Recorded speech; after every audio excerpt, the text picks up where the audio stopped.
الكعبة ورب الكعبة هدف. يا عفو الله يا عفو الله يا عفو الله يا عفو الله. شو هيدا يا جماعة؟ شو هيدا يا مغرب؟ شو هيدا أهل المغرب؟ شو هيدا يا جماعة؟ شو الهدف؟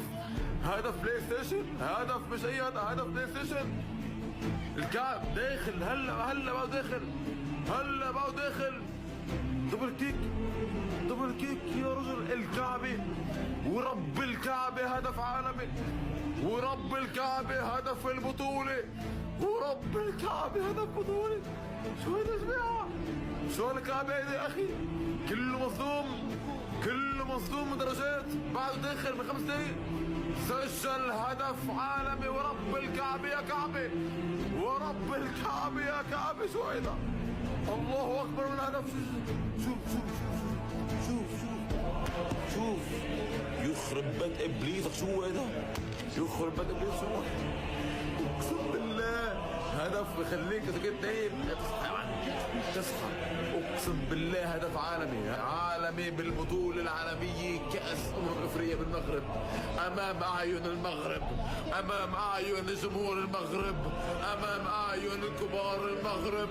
الكعبه حلف ورب الكعبه ان هدفي هو الافضل في البطوله.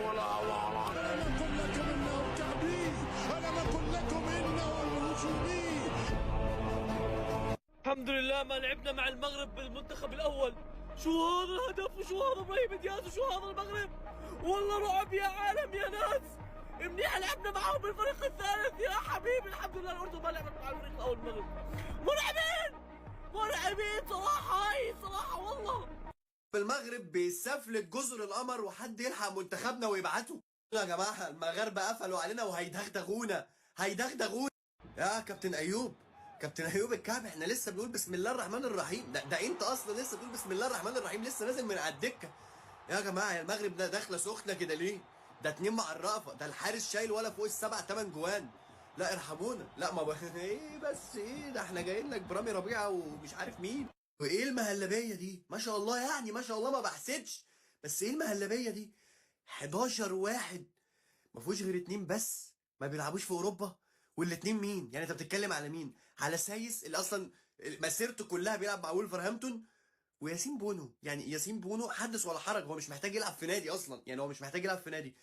ايه ده يا جماعه؟ ما شاء الله يعني، ما شاء الله.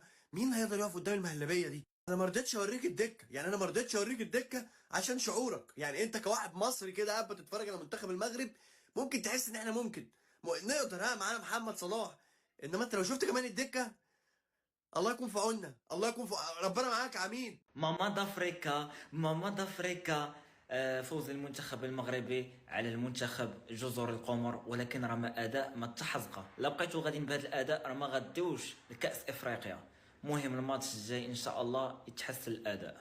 هو ده بقى منتخب المغرب مستاهل يعني القلق اللي احنا عاملينه ده؟ المنتخب المغربي يفوز وبصعوبة على منتخب جزر القمر في أولى مبارياته في بطولة كأس الأمم الأفريقية، البطولة اللي بتتلعب على أرضه وسط جمهوره. المنتخب المغربي قدر ينتصر على جزر القمر 2-0 عن طريق ثنائية إبراهيم دياز وأيوب الكعبي. مباراة في المجمل متوسطة جدا فنيا، منتخب المغرب ما قدمش فيها المنتظر، لأن كل الجماهير اللي كانت بتتابع المباراة كانت مستنية أداء أقوى من كده للمنتخب المغربي. لكن على الناحية الثانية منتخب جزر القمر قدم مباراة طيبة جدا بالنسبة لإمكانياته. الاستحواذ الكلي على مدار ال90 دقيقة مع منتخب المغرب، الاستحواذ اللي ممكن يوصل ل 85 و90% للمنتخب المغربي، ولكنه استحواذ سلبي، لأن المغرب في المباراة دي ما قدرش إن هو يخلق العديد من الفرص بسبب التكتلات الدفاعية الجيدة جدا من منتخب جزر القمر. أنت قاعد بتتفرج على المباراة تحس إن منتخب المغرب ما عندوش أفكار فنية كتير في المنظومة الهجومية، لكنه بيعتمد في الأول وفي الآخر على الإمكانيات الفردية اللي موجودة عند اللعيب، أمثال إبراهيم دياز اللي بيلعب في ريال مدريد، عز الدين قناحي اللي بيلعب في الدوري الفرنسي، رابط اللي بيلعب في مانشستر يونايتد، نصير مزراوي اللي بيلعب في بايرن ميونخ. ومنتخب يمتلك العديد من المحترفين عندهم خبرات كبيره جدا. هو ده اللي خلى المغرب يقدر يتغلب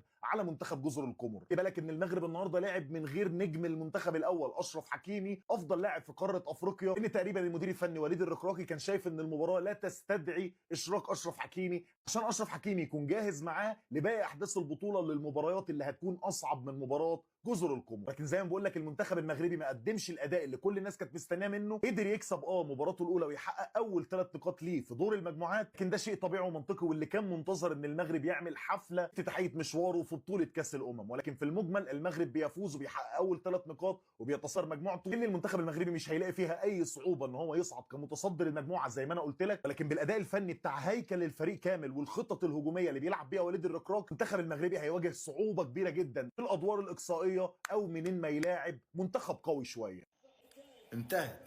انتهت يا باشا خلاص. المغرب بتفوز في اول مباراه ليها على جزر القمر، وده اللي كان متوقع. فرق امكانيات، بس فرقه محترمه، فرقه ادت ماتش كويس جدا جدا، عندهم حارس محترم. يعني تقدر تقول المجموعه دي كده ان شاء الله باذن الله جزر القمر مع المغرب. والمغرب بتدي درس كده على الرايق كده على الهادي، بتقول لك يا مرحب بالمعارك، يا مرحب بالمعارك. لا، فرقه كوره، لعيبه كوره يا جماعه. يعني لعيبه بتلعب، لا كلها ليفل عالي، كلها بتلعب في فرق اوروبيه، لا مستويات عاليه جدا جدا. وربنا يستر علينا، ربنا يستر علينا في اللي جاي. والله ساعات يعني البني ادم كده بيحتاج دش سخن في الاول عشان يبدا ان هو يفوق كده ويصحصح ويشوف يومه. انا في اعتقادي ان ماتش المغرب وجزر القمر ده كان الدش السخن بالنسبه للمنتخب المغربي، بس دش سخن على ايه؟ على خفيف كده، اللي هو المدير الفني يبدا يراجع شويه افكار، يبدا يحس ان في حاجات محتاجه ان هي تتصلح، شايف ان في امور معينه كده محتاجه ان هي تتظبط. فكره الاعتماد على الحرس القديم نايف اجرد ورومان سايس، وكمان رومان سايس خرج مصاب من المباراه. فكره الاعتماد على توليفه خط نص لسه موجود فيها سفيان مرابط، والراجل يعني ما بيضيفش حاجه بالنسبه لمنظومه خط النص دلوقتي. حلو ان المدير الفني بيعتمد على رجالته، بس موضوع الاعتماد على الرجاله ده محتاج ان هو يتعدل. فبصراحه انا شايف بعد المباراه دي منتخب المغرب لازم، يعني لو ربنا كرمه وقدر ان هو يكسب بطوله كاس الامم الافريقيه، لازم يبعت جواب شكر لمنتخب جزر القمر ولاعيبه جزر القمر ان هم ادوهم الماتش ده في البدايه، عشان خاطر اولا يخلصوا من التنشن والضغط اللي موجود، لان كل منتخبات المغرب محققه القاب، فطبيعي الناس كلها مستنيه ان منتخب المغرب الاول يقدر ان هو يكسب بطوله كاس الامم الافريقيه. ثانيا ان في حاجات على مستوى الافكار والتشكيله والخطط بتاعه المدير الفني لسه هنتكلم عنها في اليوتيوب، محتاجه ان هي تتصلح ومحتاجه ان هي تتعدل. بس من كل قلبي هارد لك لجمهور جزر القمر، والف الف مبروك للجمهور المغربي وللشعب المغربي على التنظيم وعلى الفوز في المباراه الاولى. أيوب الكعبي أعطانا أجمل افتتاحية لبطولة كاس أفريقيا، ياخذ الكورة ويحضرها ثم ينطلق في ظهر الدفاع ومن بينهم كلهم يا على الحطة من كل الزوايا. شوفوا الهدف يا ناس، من تصوير الجمهور ولا حتى الكاميرا تحت زخات المطر. وهذه رسالة ان احنا قدامنا نسخة جميلة من أفريقيا أخيرا ما عاد فيها مشاكل في أرضية الملعب. لا اليوم نزل مطر وبغزارة، لكن في النهاية حالة أرضية الملعب بقت نفس ما هي، وشفنا تفاصيل جميلة سواء هدف أيوب الخيالي ولا مستوى ابراهيم دياز والهدف الجميل اللي تسجل. عموما بدايه تخليني اطمن انه هذه البطوله راح تكون جميله. وبالمناسبه اضافه متابع المزيد، ما عاد باقينا شيء عن نص مليون ممكن نوصلها اليوم. طبعا في النهايه كمانشستراوي مستحيل يتجاوز المجهود اللي قدمه مزراوي في هالمباراه. بصراحه يعني مزراوي من اللاعبين اللي يسوي كل شيء عنده في الملعب واكثر، وكل دقائق هذه المباراه كانت تشهد. بدايه جميله، مبروك. ننتظر ونشوف بقيه مباريات البطوله. صلوا على النبي.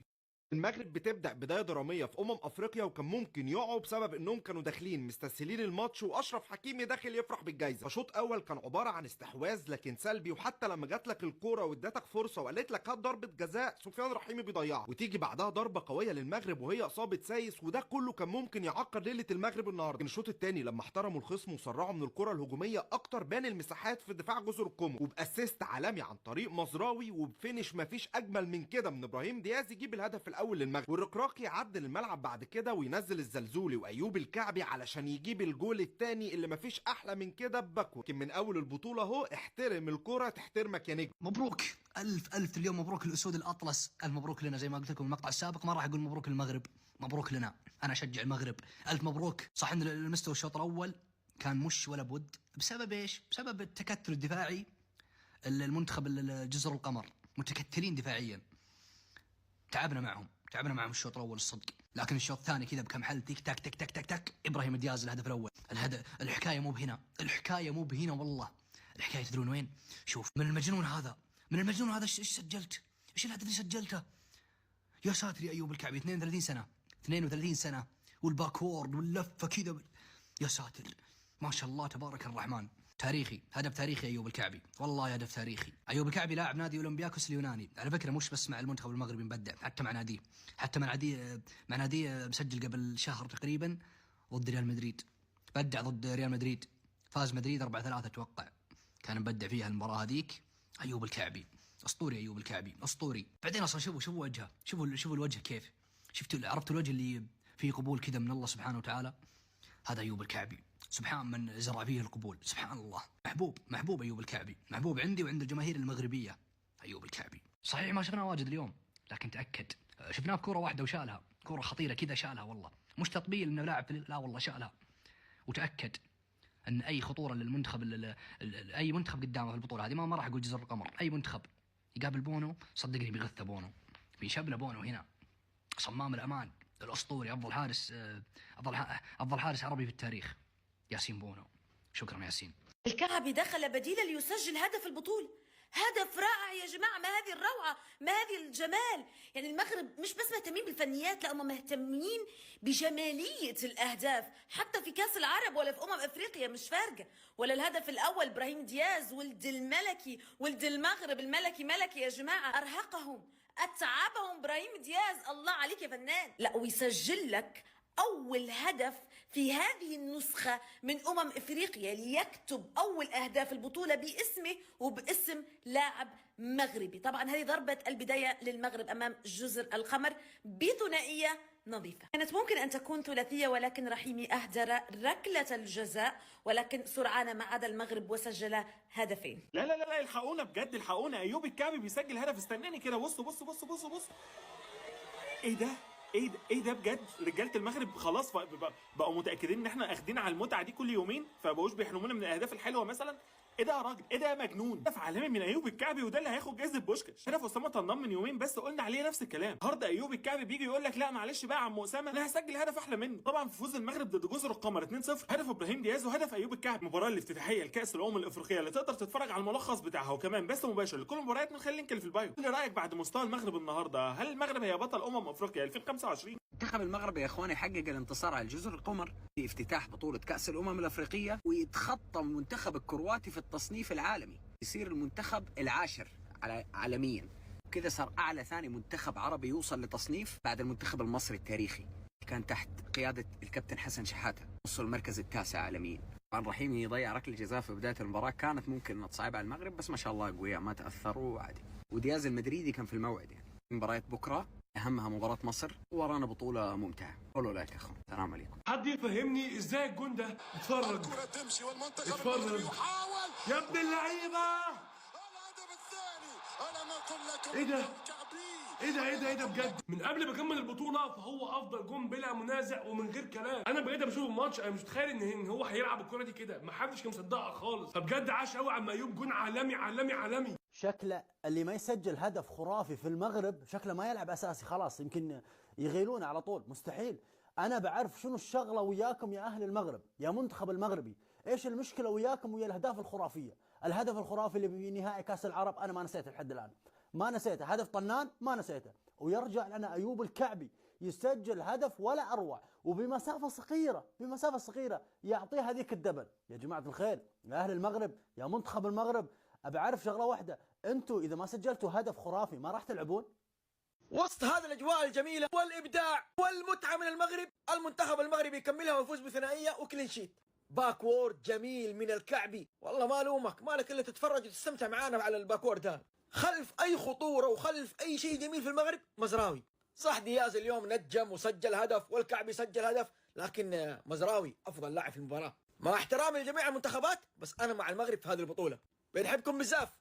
غطيت المباراة عندي في البرنامج الأصفر، تلاقوه في البايو. صلوا على النبي، السلام عليكم. شو أهل المغرب، لسه هذيك اليوم مروحين بكأس العرب، نقلتوا على كأس إفريقيا وبالافتتاحية وبتجلدوا جزر القمر بثنائية.